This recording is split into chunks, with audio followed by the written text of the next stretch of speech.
ஐயா ஒரு படத்துல விவேக் ஐயா வருவார். விவேக், தம்பி நீ நல்லவனா கெட்டவனா? ஆமா இல்லைன்னு, நான் அப்பப்ப பீடி குடிச்சேன்னா சாராயம் குடிப்பேன், சாராயம் குடிச்சேன்னா கஞ்சா சாப்பிடுவேங்கிற மாதிரி. நேற்று பிரேமலதா அக்கா மேடையில ஸ்டாலின் ஐயா உட்கார வச்சுட்டு, நம்ம ஸ்டாலின் ஐயா ரொம்ப நல்லவர் தான், சேலத்துல பிரேமலதா அக்கா ரொம்ப நல்லவர் தான், என்ன தமிழ்நாட்டுல கொஞ்சம் பெண்களுக்கு எதிராக பாலியல் வன்கொடுமை அதிகமாகி போச்சு அப்படின்னு ஸ்டாலின் ஐயா பார்த்தாரு. நம்ம கூட்டத்தில் இருக்கிறியா, பக்கத்து கூட்டத்தில் இருக்கிறியா? அதை சுகாதாரத்துக்கு முன்னாடி பிரேமலதாக்கா நல்லவர் தான், கொஞ்சம் கஞ்சா புழக்கம் அதிகமாகி போச்சு. ஐயா அருமை சொன்னதுல எனக்கு திராவிட முன்னேற்ற கழகத்தினுடைய கூட்டணி எப்படி இருக்கின்றார் ஐயா? ராகுல் காந்தி காங்கிரஸ் இருக்கக்கூடிய இங்க தமிழ்நாட்டில் கூட்டணி இருக்கிறாங்க.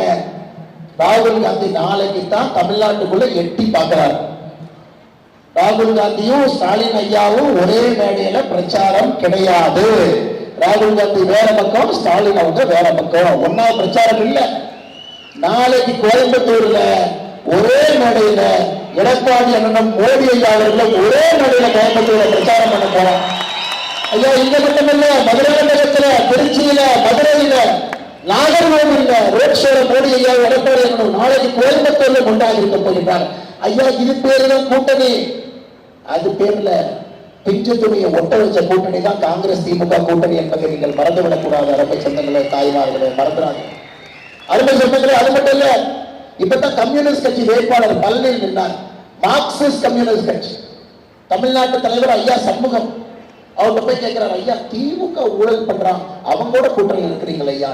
அது கம்யூனிஸ்ட் கட்சி தலைவர் என்ன சொன்னார் தெரியுங்களா? போன வாரம், நாங்க கூட்டணியில் இருப்போம், ஆனா திமுக ஊழலுக்கு நாங்க பொறுப்பில்லை. எங்க பிரேமலதா கூட்டணியில் இருப்பாங்க, ஆனா லஞ்ச லாவண்யம் எல்லாம் அதிகமாகி போச்சு. நீங்களே உங்களை மாத்தி மாத்தி ஓட்டிக்கிட்டா அப்புறம் அண்ணாமலை எழுதிருக்கிறாங்க. எங்க நாமளே எழுதிருக்கிறோம், நீங்களே மாத்தி மாத்தி இப்படி சொன்னாங்க. அது அருமை சொந்தங்களே, அது பொருந்தாத கூட்டணி. அது 10 பொருத்தம், ஒரு மாப்பிள்ளை பொண்ணை பார்த்தா கூட 10 பொருத்தம் பார்த்துதான் திருமணம் பண்ணும். ஒரு பொருத்தம் கூட பொருந்தாத ஒரு கூட்டணி. எப்படி அந்த கூட்டணி தமிழகத்துல 2026 ஆட்சி கட்டளைக்கு அவர்கள் வருவார். அதனால் அருமை சொந்தங்களே, இந்த முறை அக்கா சத்யபாமா அவர்கள் நீங்களும் வெயில் நிற்கிறீங்க, ரொம்ப நேரம் நிற்கிறீங்க, பொறுமையாக இருக்கிறீங்க. நாம் சொல்ல வருகின்ற ஒரே கருத்து, மாற்றம் வேண்டும். தாராபுரத்தில் மாற்றம் வேண்டும், கோட்டையில் மாற்றம் வேண்டும்.